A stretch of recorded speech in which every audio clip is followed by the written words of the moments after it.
What if I told you that your eyes have never seen the world? Not once. Every face you've ever loved, every sunset you've ever admired, every color you've ever believed was real, has never actually been experienced by your eyes. Because vision doesn't happen in your eyes. It happens inside your brain. Right now, billions of particles of light are bouncing off everything around you and entering your eyes. But those signals don't contain trees or people or even colors. They're simply patterns of light. The world you think you're seeing doesn't exist like that inside your head. Your brain has to build it from scratch, and that's exactly what it does. In fact, modern neuroscience suggests something remarkable. Your brain doesn't passively receive reality. It actively predicts it.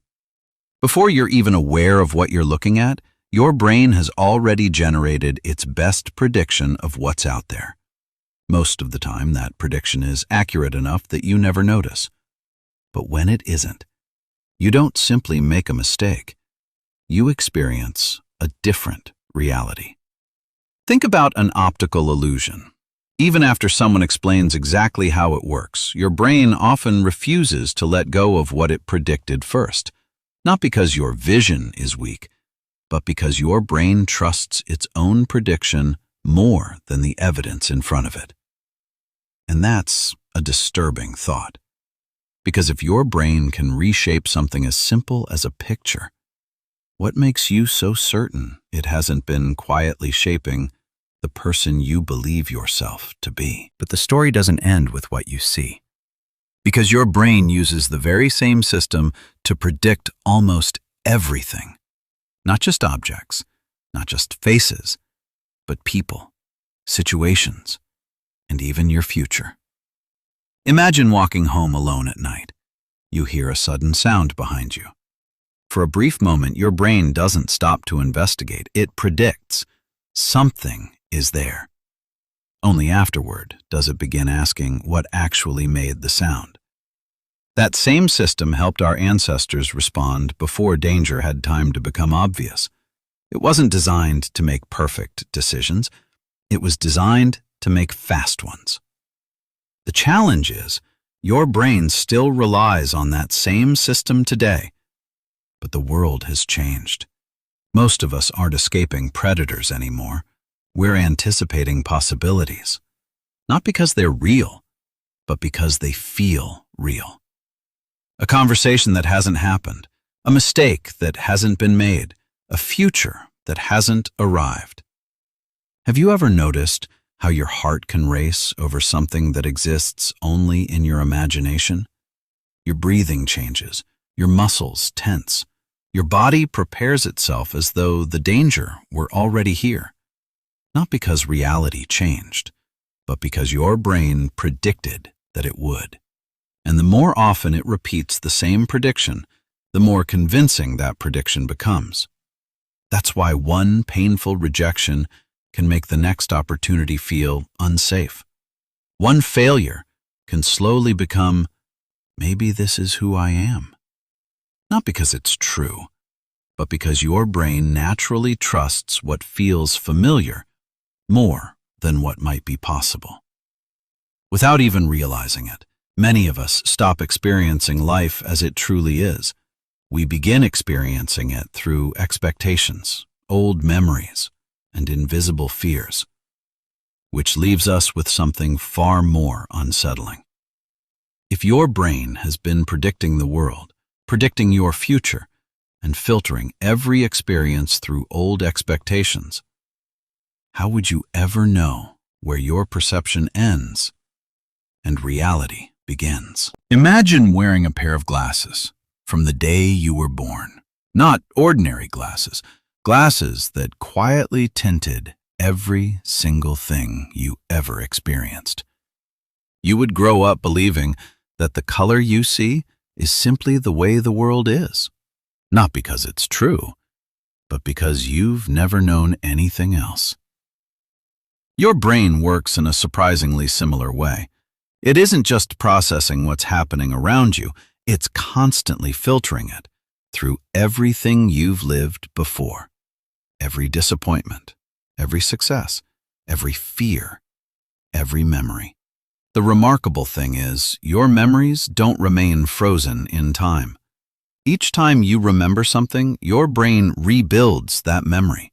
Not like a camera replaying a recording, but more like an author rewriting a chapter while trying to keep the story the same.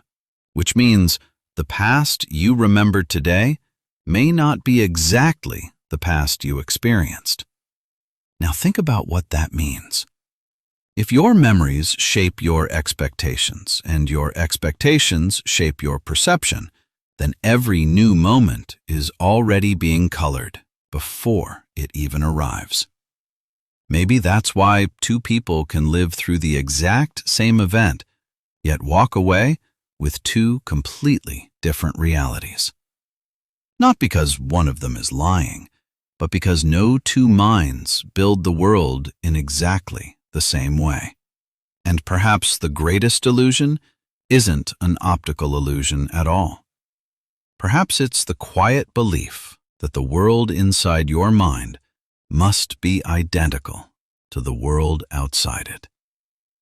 But if that's true, then one question becomes impossible to ignore. If your brain has been constructing your experience, your memories, and even your expectations, who are you beneath all those predictions? The unsettling truth is that your brain has been doing this your entire life. Not to deceive you, not to hide reality, but because no human mind can process everything at once. So it filters, predicts, interprets, and quietly builds the world you experience. That's what makes perception so extraordinary. You don't simply witness reality. You participate in creating your experience of it. Which means every fear, every assumption, and every certainty deserves a second look. The next time your mind tells you, "This is just the way things are," don't ask whether the thought feels true. Ask something far more difficult. How much of it did I actually observe? And how much of it did my mind quietly complete for me? Because the brain doesn't only fill the gaps between what you see. Sometimes it fills the gaps between who you are and who you believe you could become. The moment you realize that your perception is not the same thing as reality, something remarkable happens. You stop reacting to every thought, and you begin to examine it. Maybe clear vision has never been about seeing more. Maybe it's about recognizing how much your own mind has been adding all along. Your eyes collect light, your brain creates experience, and wisdom begins the moment you learn the difference. If these thoughts stay with you long after this video ends, you'll probably feel at home here.